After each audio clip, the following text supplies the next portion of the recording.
live. Yes. Okay, we are live. All right. Okay, guys.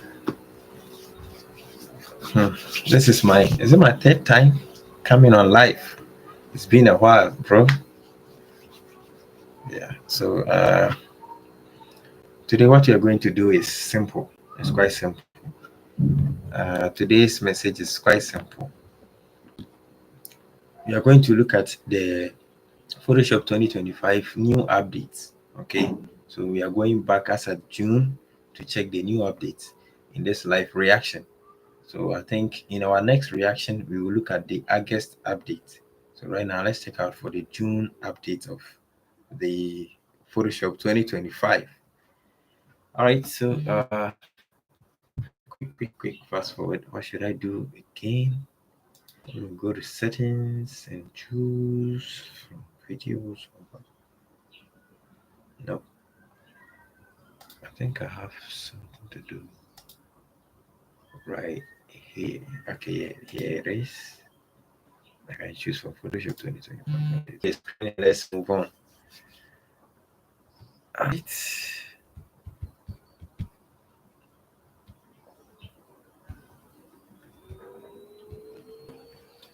Okay, so this is it. Let's react to this. Right. Photoshop user, I have some good news for you. Have a look at this photo. Tons of reflections completely ruined. All you have to do is to go to filter and then camera raw filter. Keep in mind, this is a J. Okay. So if you can see from here, we have some glass effect. So the picture was taken from the window side, and the glass effect is in here. So you can see the photographer standing in here. So let's see Photoshop 2025. JPEG photo, and this is the regular version of Photoshop, not the beta. All you need to do is to go scroll down. You will find reflections. Open that up and click on apply. That's it. Wait for it.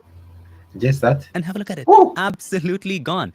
Here is the before. If you take the slider to the left, here's the before, and here is the after. That is crazy, but there's a problem. Wow. Then this feature is very cool. It's very cool because with just a click, you can just take a reflection out of an image. Then this is amazing. Okay, so let's see. If you zoom in, the quality is not that high. So just change the quality from preview to best. You also That's have it. the quality option, then you just set the quality to best or something.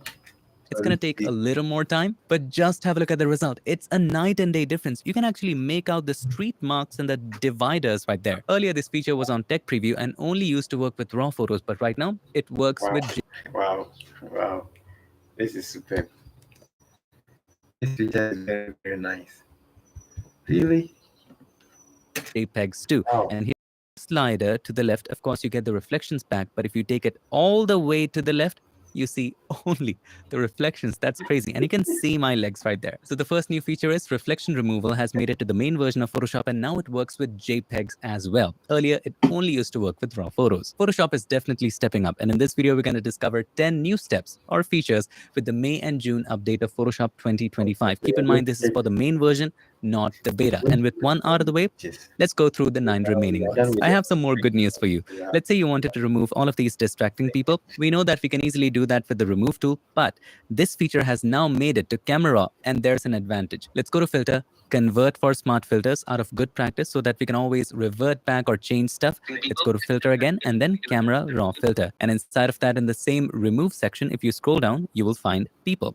Just open that up and Photoshop automatically detects all the people, and let's remove them by clicking on remove. Now here's the great part. It used generative AI to remove all of it, but it would Let me take it back. On remove. Now here's the great removing distracting people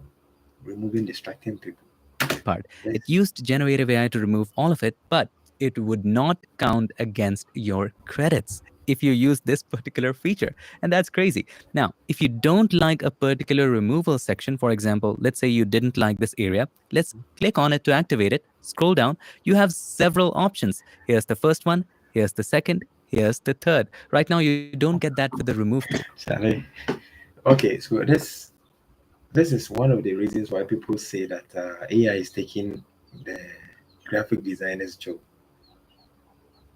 But I doubt that because AI is not going to completely take our job, but it's rather going to make the work very simple and very easy. Really? So let's go on. Let's take a look at this area. If you don't like this, click here. First one, second, third. If you still don't like it, you can click on Okay, so this feature gives you an option so that you can toggle between whether you like the first option, the second one, or you like the third one. So when you select an area, then you generate one more time. And if I were to show you my Adobe account, have a look. All of my credits are still remaining. And I've already used this feature a bunch of times. Keep in mind, all of these points are a okay, generation yeah, each. okay. So you But can I don't like toggle this area, so between all let's these try a ones. couple of other options. Have a look.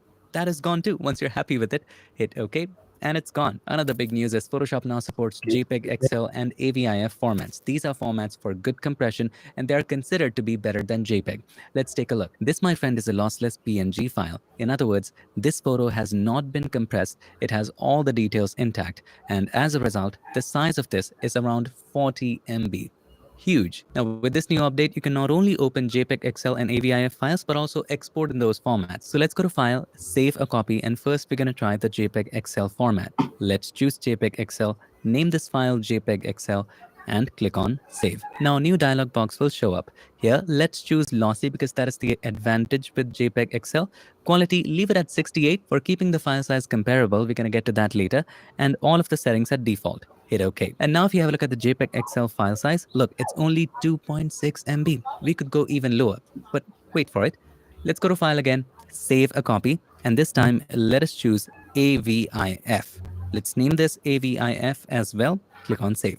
And this time, let's leave it 50, medium. Let's keep it the way it is. Speed slowest so that we can get the highest efficiency. Hit OK. Now I chose different values for JPEG XL and AVIF to keep the file size comparable. this Now I'm guy is also going to export a regular JPEG version to compare the efficiency with the rest. So here, let us choose the regular JPEG. Let's name this JPEG. Click on Save. To keep the file size similar, let's decrease the quality to 4. And still the JPEG is the highest size here. So here's the JPEG with 3 MB, JPEG XL 2.6, AVIF 2.9. Keeping all of them side by side, let's zoom in. Here's the original one zoomed in at 600%, absolutely pristine. And here you have the JPEG. The quality is absolutely gone. All that block. okay. So you can use this method, or you can apply this method if you want a higher resolution image. Blotchiness, artifacts, everything there. Compare it with JPEG XL. Keep in mind, JPEG XL was much smaller at 2.6, JPEG was 3, the largest of all compressed formats. And yet, this has more detail than the JPEG. AVIF is also very much comparable. It was at 2.9, but both of them are so much better than the regular JPEG. Keep in mind, these are new formats and not yet fully universally supported as the OG JPEG. Before we head over to the next new feature, I have a very, very special announcement. I'm bringing back my most hands-on Photoshop workshop. 2 full days, creative projects, and to get a demo like watching an online video. It's a classroom option. On day 1, we'll start from zero. Build a rock-solid foundation without ever work stand out, like 10x fan. September 14th and 15th right here or in the description.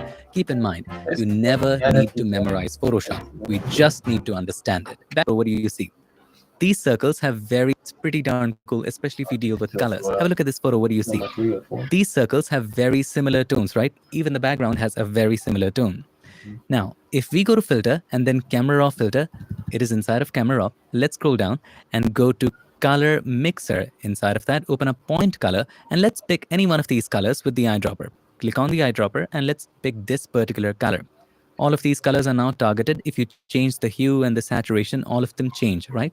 Pretty standard. But here's what's crazy. Have a look at this new slider called variance. And what does it do? It increases or decreases the difference between these colors, or the variety, in other words. So if you take it to the right, the colors become more and more different. And if you take it to the left, the colors become more and more similar. That's all there is to it. And this has a wide variety of use cases. Let's say you want to equalize the skin tones, fix the redness, a couple of areas are desaturated. Just simply go to filter, camera raw filter. You can also apply it as a mask. If you go to the masking section and let us select this particular person. Yes. And for this person, we're going to. So with the max feature, it helps you to detect the number of persons in a photo or an image. So in this case, the face of the person has been detected. Okay. So when you select, it will make a selection of the subject. Select facial skin and body skin. Click on create. It automatically creates that mask for you. Scroll down, and here as well, you will find point color. Let's pick the eyedropper, pick a good skin tone area, and that's it. Scroll down, just decrease the variance, and you have that issue fixed. By the way, just to see which areas are being affected, you can try increasing the hue and the saturation all the way to the right. Have a look, these areas are not being targeted. So you need to scroll down and maybe increase the hue a little bit more to the left and the saturation range as well, so that we include a lot of those areas. You can also try increasing the range too. Let's scroll down. You can also try the luminance range to make sure all of those areas are included. Now let's go up, double click on hue and saturation slider to bring it to 0. And now let's take the variance to the left. Have a look. All of that Wow, redness gone. This is so darn cool. On top of that, you can wow, play with the hue. this is Let's keep it like this. You can increase the crazy. saturation slightly. You can Let's be honest. Let's be honest. Uh, to be honest, I don't even know what to say. The developers of Photoshop, I don't know if they are rather becoming smarter or the AI is rather becoming smarter. Look at this amazing feature in Photoshop. This has just been added